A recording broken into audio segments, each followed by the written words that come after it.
Hi, welcome back. So up to now, what we've done is we've done some arpeggios using just one hand, and then we used the left hand using using one finger chords and switching between the chords. So now what I'd like to take a look at is playing single notes. When you're playing a single note melody, there's a technique we can use which I call walking fingers. And what that means is you're playing using these two fingers, the index and the middle finger, the I and the M finger, and you're switching between those two fingers.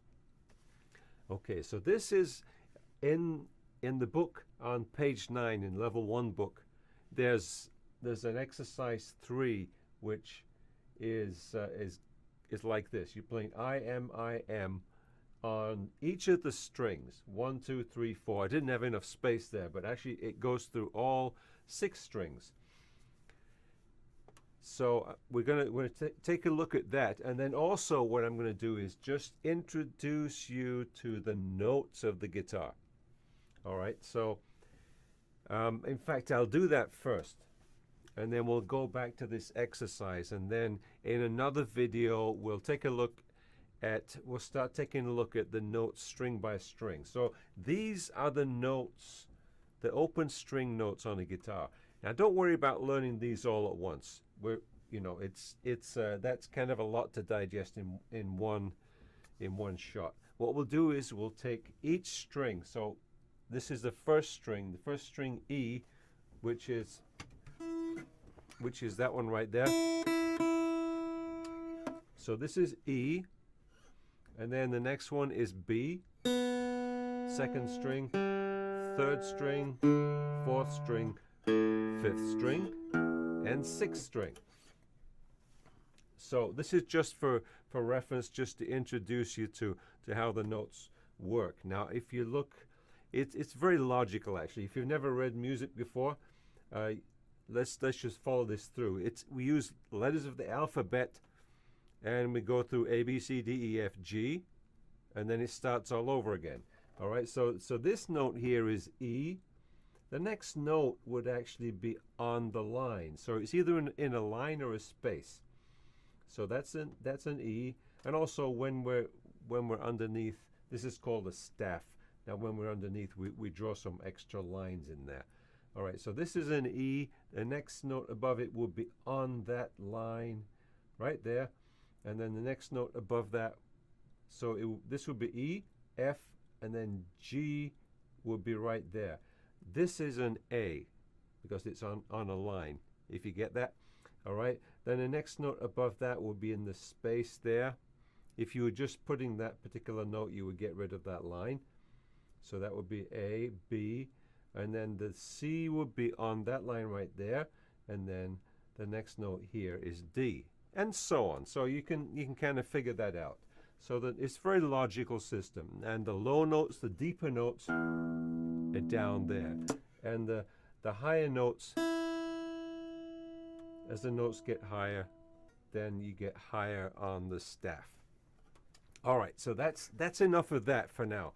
All right, so what we'll do is we'll take a look at exercise 3, and what we'll do is we'll actually go through each of these strings playing 4 notes, which means you're playing I, M, just like this, I, M, then you switch to string number 2, and we'll go all the way to string 6. And when we do string 6, we're going to go straight back the other direction to 5, 4, 3, 2, 1. Right, so we're gonna start on string 1, go to string 6, and then go back to string 1. So I've set the metronome at 50. Now you can go slower if you want. Just take your time to. The important thing is just to get used to this technique, and then once you get comfortable playing this technique, then you can go on to the next lesson, and then we'll start doing some notes on the first string, and we'll go through string by string. Now don't worry about, don't get overwhelmed by this, because usually what I do, if I'm teaching kids, this might take 6 weeks or more. So you do a string per week, per lesson, and get used to playing notes and reading notes on each of the strings. So just take your time with it, and then it'll become easy. It gives you a chance to absorb that information, and then it's just like reading a book. Okay, so let's give this a shot. We'll play through all the strings, starting string 1, go through string 6, and then back again to string 6. So after 4, ready? 1, 2, 3, 4.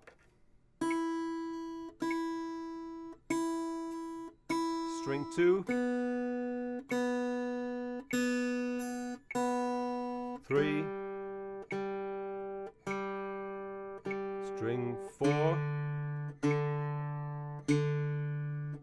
5. Kind of awkward, nothing to hold on to here on the string 6.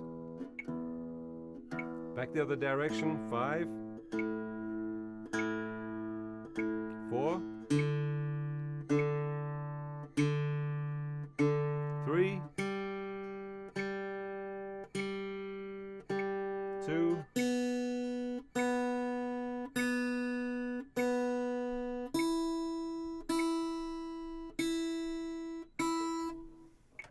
Okay, now one thing I think I forgot to mention something here, and that is when you play, we're going to use what's called rest stroke.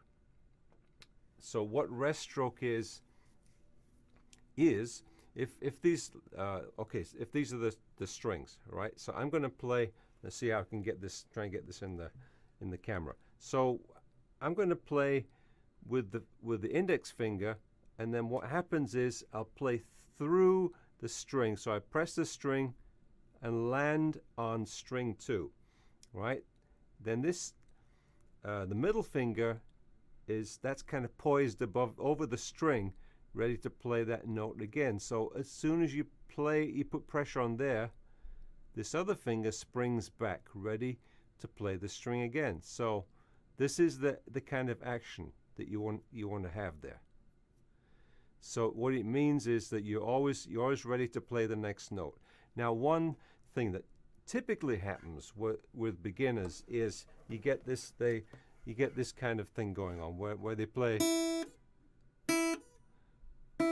You want to avoid that. You want to avoid that. That's a technique, actually, if you want to play staccato, which means you're playing a choppy style. You could play like that, but it's good to play legato, which means you want to sustain, you want to hold the notes. So that means when you play that note, this other finger is hovering over the string. You're not choking the note.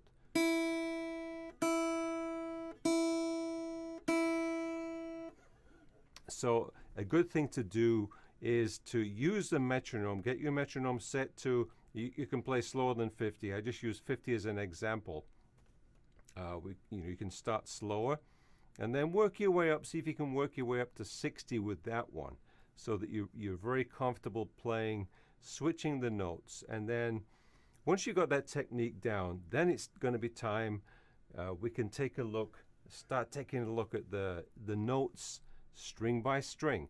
Okay, so if you can go ahead and practice that, get that going, so that start at 50 or 45 or whatever speed you're comfortable playing at. Get used to playing that and try and play really accurately with the metronome. And once you get comfortable playing the right hand, then come back for the next lesson, and then we'll start taking a look at the strings one by one. All right, so remember, stay tuned and see you soon.